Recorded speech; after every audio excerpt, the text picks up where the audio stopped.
The first 50 subscribers that I see go into my comments and type "I just subscribed," I will be screenshotting and putting you guys' names in a musical visualizer, something that's never been done before. I ask you guys, please take time to listen to my music. Let me know how you feel. But more importantly, subscribe. Thank you. Kiki Benny.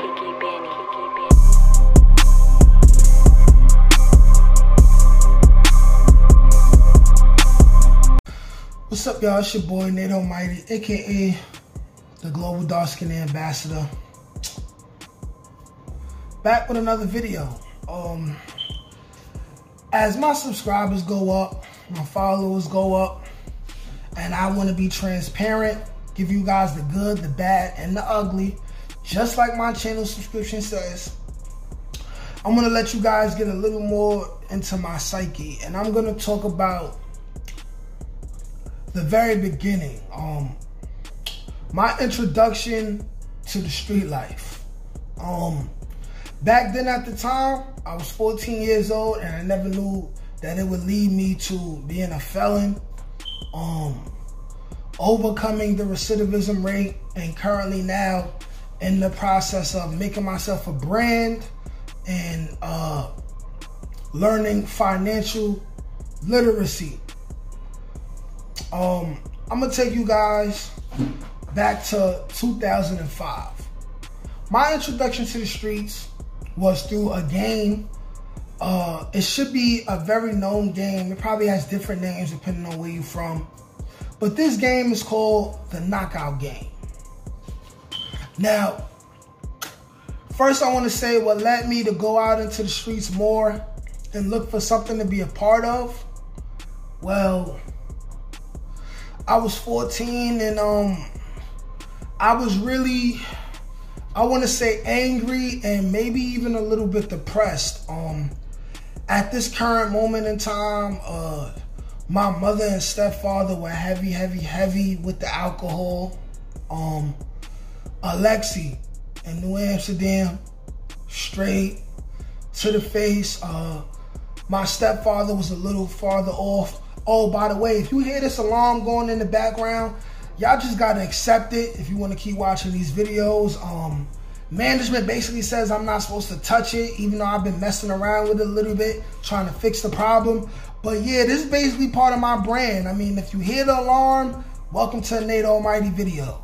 But anyways, my mother and my stepfather were heavily with the alcohol usage. I mean, my mother was what I would call a functioning addict, which was Monday through Friday. She wouldn't really drink like that. You know, she'd go to work, be at work on time, come home, you know, take care of home. But as soon as the weekend came, she would get as lit as she wanted to get. And things were real bad. My stepfather couldn't keep a job at the time because he was really gone. He was gone, and it's a surprise that he ain't still gone. Like, the man don't drink at all today, and he'd probably be dead right now if he didn't stop. I remember coming home, trying to sneak girls in the house and stuff like that. I might have said this before, but you know, dude to be drunk on his face, you know what I'm saying, with a porno CD and a DVD player, him drunk, face flat, passed out, pants down with his ass out on the floor. You know what I'm saying? Picture being 14, 15, trying to bring girls into the house, and the living room was the first thing you see me go in the house, and your stepfather is just laid out like a damn wino. I mean, it was bad. And I used to be upset a lot. I used to argue with my mom a lot. I used to physically assault my stepfather. He never hit me back. I don't know. It's probably a combination of him really loving me and a combination of fear, because I started getting bigger than him and real aggressive. And I had to find a way to deal with that aggression. So I started going outside more. And I remember we used to just get deep and we used to just play the knockout game. Before it became known as a knockout game, we used to call it catching a body. Before catching a body really meant catching a body, which is taking somebody's life, we used to call it that. But it was the knockout game. So basically, it don't matter if it used to be at least 2 of us, right? But it could be from 2 to 6 of us, and we would just walk around 161st Street, walk around the mall, walk around 163rd and 3rd, you know, maybe sometimes take the train. And what we would do is we would just look for victims, people to find, and somebody would call out another dude, or somebody would volunteer themselves to sneak up from behind or walk straight up or from the side to somebody and bang, knock them out, punch them in the face, try to lay them out, try to break their jaw. And that's basically what the game was, you know. It was stupid, you know.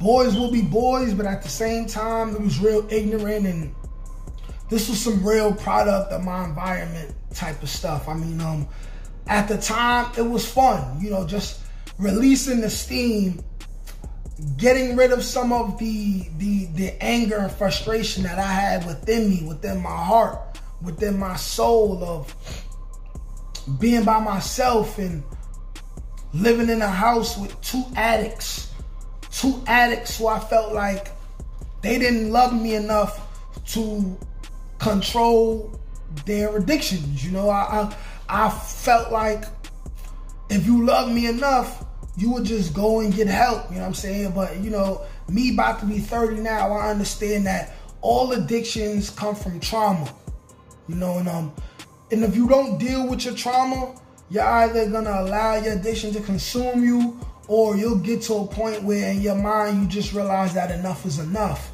And at that time, enough wasn't enough, you know? But I remember going outside every day and we were just beating people up. 14, 15 years old. The other kids around the way used to do it. We would click up, go to the mall on 161st Street, play the knockout game or play catching a body, and we would just punch kids in the face, you know. And it was as simple as that. It was as simple as that. It was ghetto. It was ratchet. It was unnecessary.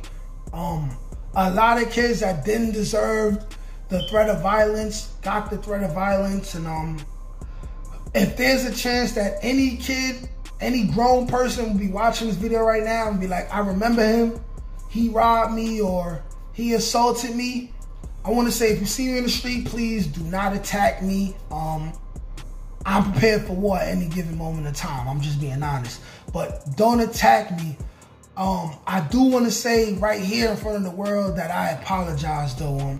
It was wrong, and not saying it was an excuse, but more of it is what it is, because I was going through my own personal demons, and I was taking that out on other innocent people in the streets. Never one time punched a woman in the face out in the street. That's some sucker shit. I haven't ever did that. Regardless of anything I did in the streets, I never personally did anything venomous to a woman. But yeah, that was my introduction to the street, playing the knockout game. Like, share, comment, subscribe. It's your boy Nate Almighty. Peace.